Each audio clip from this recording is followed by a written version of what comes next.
It is the Martha Zoller Show, and joining me right now is John Ashbrook from the Ruthless Podcast. Their new episode for Thursday has dropped today. It's called Worst VP Pick with a big question mark. And John, you know what I mean? I have been on panels with Van Jones before. I have debated Van Jones before, but recently I've been like saying, okay, he's nailing it. And he is being intellectually honest, even though I don't agree with him policy-wise. Yeah, well, Martha, he certainly makes a whole lot of sense on this particular topic. By the way, great to be back with you this morning on WDUN. I understand it's nice and sunny down in Georgia. It is raining here in Washington, D.C., just a miserable city. It's gorgeous. And I always love coming on with you. Well, I got to tell you, so this pick was surprising to me because they've won, is it, I don't know, Wisconsin? Is that what it is? Wisconsin, Minnesota, for 50 years. And Josh Shapiro, what I'm hearing is two things. They didn't like him because he was Jewish, but secondly, they thought he wanted to be an active vice president. And Tim Walz said, I'll do anything you want me to do. That's what I've heard. I think that's probably right. I also think that the left just gets too cute. You know, they think that just because Tim Walz looks a certain way, and they can say that he was in the military, and they can say that he was a football coach, that all of a sudden that means regular old people who are Republicans are going to think, oh, well, you're right. I'm actually going to vote for the socialist for president. It just doesn't work that way. But the left, professional left, just sort of deludes themselves into thinking that that's how it is. Honestly, Martha, this is the best development that Republicans have had in weeks. You know, last week we were really on defense. J.D. Vance was answering a ton of questions, and then Trump was taking shots at the best governor in America, and every Republican was sort of playing defense, and now it's just completely flipped, and it's completely flipped because of the Tim Walz choice. And it was dumb for them not to take Shapiro. You know, Van Jones is exactly right. Republicans were terrified that Shapiro was going to be her pick, and there were actually groups who were polling Pennsylvania to make the decision whether it would be smart for Republicans to just pull out of that state altogether. The problem with Tim Walz. Oh, go ahead. No, Sorry. you go ahead. The problem with Tim Walz.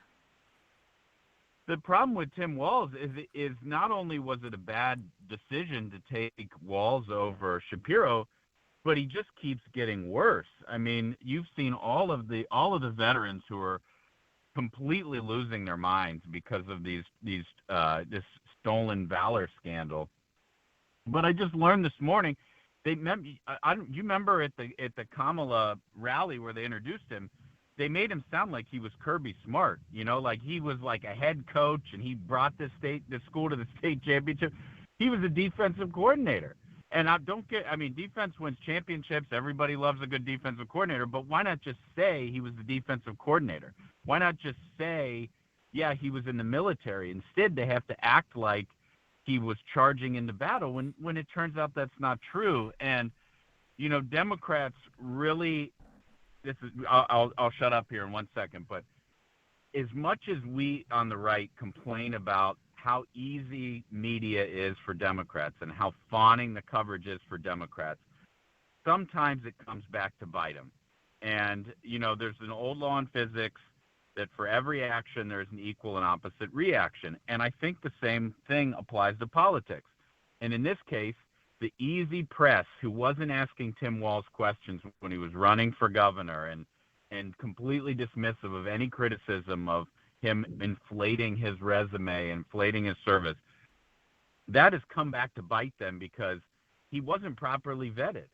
And it maybe got Democrats a governor's mansion in Minnesota, but it could cost them the White House. I also think, since you and I are the type of people that are counting down until college football starts, that these are the kind of people, the people that are around Kamala Harris that are writing the speeches and giving the advice, and even her and Doug Emhoff, they don't look like football fans, okay? And I don't mean that in any pejorative way, but they probably didn't know the difference between a defensive coordinator and a head coach. Okay, so They probably didn't. They got a bunch of people around him that go, "Oh, football, yeah, we'll put that in there." And of course, he's a head coach. Those dweebs in the middle America will go for the football line. That's what they said. That's what they thought. They're just so stupid out there. We'll trick them again. That's right. That's right. So you mentioned the greatest governor in the country, and of course you meant Brian Kemp when you said that. And of course, Monday and Tuesday, you're right that this decision kind of took the wind out of that sail, because Monday and Tuesday, on my show, on Todd Starnes' shows, on lots of other shows that had lots of Georgia listeners, it was a pretty tough couple of days, because you had this range of emotions between very strong MAGA Trump supporters, but also they voted for Brian Kemp because just look at the numbers, they did. And they're like, why did he do that? And they're holding their head in the hands. And then you got people that don't like Brian Kemp. There's a few of those out there. But I would say my calls were about 70-30. Why did Trump do this? He's lost Right. Georgia. Todd Starnes, who comes on after me, that's a national show and is a lot farther to the right than what I am. Same kind of thing. I talked to Todd and he goes, yeah, I had the same problem with my listeners. So it seems like Kemp did the right thing again. He hasn't risen to the occasion. He did one statement saying, leave my family out of this, and that's all. He's moved on to doing what governors do, which deal with disasters. We have, Hurricane Debbie going on, and so he's being governor right now, and he moved on. And it seems like Trump may have too, but the bottom line is all Trump's got to do is stay positive, look forward, talk about issues for 90 days, 88 days now, whatever it is. And then if he wants to yell at Republicans the day after the election, fine. I don't care. Yeah. Yeah, I think, look, everybody on our side at least wants to defeat Kamala. They don't want America to become a socialist country, and they're keeping the main thing. And I just think to the extent that Republicans can keep doing that gives us a shot at winning. I mean, we need every vote we can get. We need every person pulling in the same direction, because she can win this race. I mean, you saw how the polls tightened. It's back to a toss-up. And this morning, Charlie Cook, who I'm sure you've talked to on the show before, rates all of these states. He switched his ratings back from lean Republican in Georgia to a toss-up in Georgia. And you would have a better sense of whether that's accurate than I do, but we both know that if Republicans are not all coming together to turn out the vote, we could lose to a lunatic socialist. Yeah, and I mean, that could really be neighborliness, John. It could be neighborliness. Yeah, just neighborliness. I know. Coming to your house and killing your family is neighborliness, Yeah. So I stole that from Smug. Smug said that earlier today. I was listening on the way in. But look, I think what we got to do is pretty simple. I mean, we do have to be united. I think there's a little bump for her right now. There's some excitement. She's new. She's young. She's staying on teleprompter, all of that. She's drawn big crowds, all of that. There's a little bump there. There's going to be a bump, I think, between now and the convention. And they'll have a beautiful convention. And what I think is, I love what JD's doing right now, where he's following her around. And what he did yesterday, where he went in front of Air Force Two to the press gaggle and said, hey, since she won't talk to you, I will. It's great. I love that. And just keep them off their game, and then come out of the Democratic convention with a consistent thing. But she's been running ads during the Olympics. She's everywhere watching Olympic coverage. I've seen a couple of Trump ads, but not like she has. She's spending money, and we're going to have to spend money too.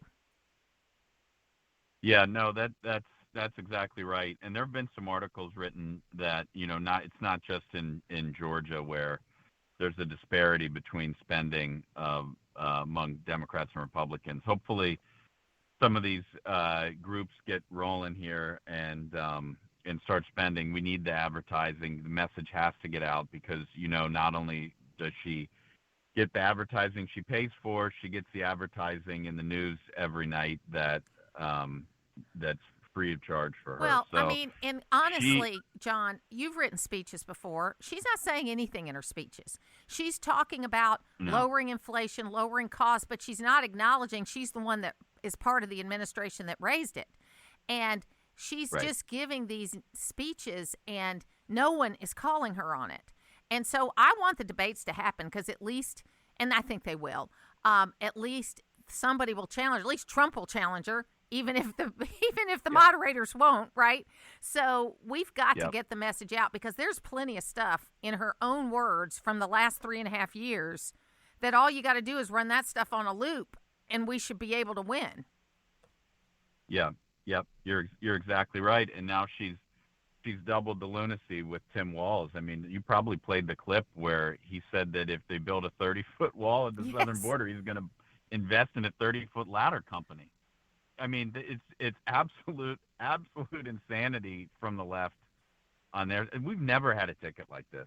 You know, we've never, I don't think, in the history of our country had a ticket this far left. And I'm not a conspiracy theorist, but I think I read somewhere that his first job was in China, and then he come to teach in China, and then he comes back here, and I'm like, okay, I don't believe the whole Manchurian Candidate thing, but I'm saying that probably had an impact on him.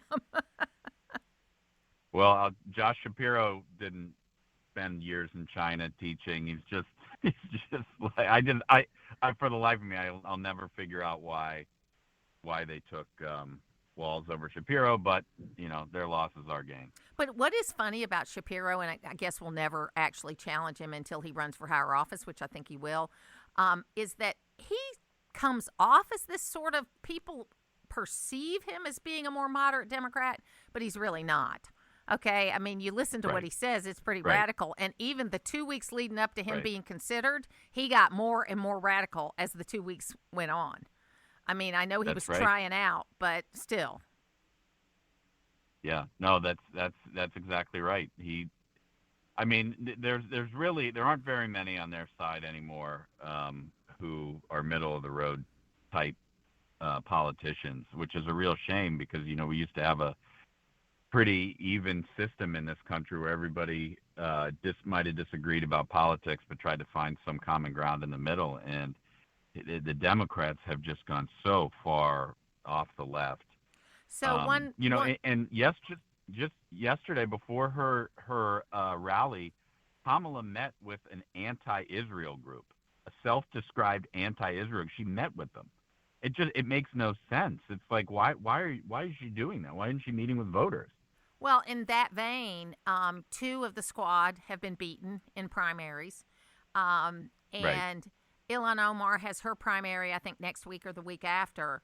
And the guy that's running against her ran against her last time and got within 2%. So it does seem like the country is starting to see who these people are and they're voting. Because I believe in voters overall. I believe in voters. They'll eventually do the right thing. It may seem in one individual election that it's crazy, but if you look at it over time, people do the right thing. And if you're not representing the area you were elected for, people are going to vote you out. So do you think we might lose Ilhan Omar? I mean, it's a great question.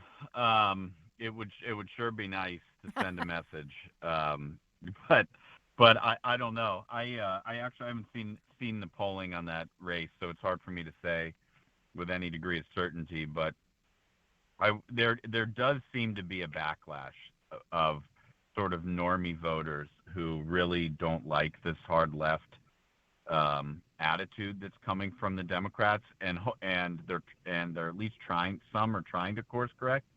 Hopefully, we can do the exact same thing on a national level with Kamala Harris. Absolutely, and we've had 10 years of politics in the last 6 weeks. So anybody who says they know what's going to happen between now and November, I mean, I'm ready for the ride. How about you? Yeah, absolutely. John Ashbrook, the Ruthless Podcast. They're dropping Tuesdays and Thursdays. Lots of extra stuff might happen between now and Election Day. And there's a lot going on with the Ruthless Podcast. If you haven't listened, you should. John Ashbrook, thank you so much for being with me today.